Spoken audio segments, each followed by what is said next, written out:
आज मु बेसन आलू तरकारी करी से गोटे कप बेसन किसी लुण कस्तूरी मेथी लंका गुंड सब पकाई गोलाई रखीदेली। कड़ाई बसाई किसी अल्प तेल देदेली। गोलाई रखिथिबा बेसन को पकाई जंतणी करदेली। पैन बसाई से जंतणी की काटी रखीदेली तेल दे भाजीदेली। से सब भाजी हो गलापर काढ़ीदेली। कड़ाई बसाई तेल पुणी गरम करदेली। किसी जीरा सुखिला लंका पकाई बाटी रखी मसला को पकाई कषिली। हलदी गुंड लंका गुंड जीरा गुंड धनिया गुंड ए सब पकाई कषिदेली। से सब भलरे हो गलापर टमाटो प्यूरी देकिने कषिली। से सब पुणी भल भाव कषि हो गलापर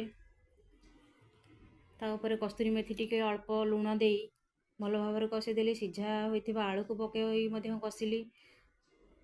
से सब पुणी भल भाव कषि हो गलापर अल्प दे पानी दे घोड़ाई देली। से सब फुटी गलापर भाजी रखिथिबा बेसन को पकाई देली। गरम मसला गुंड पकाई धनिया पत्र गुंडा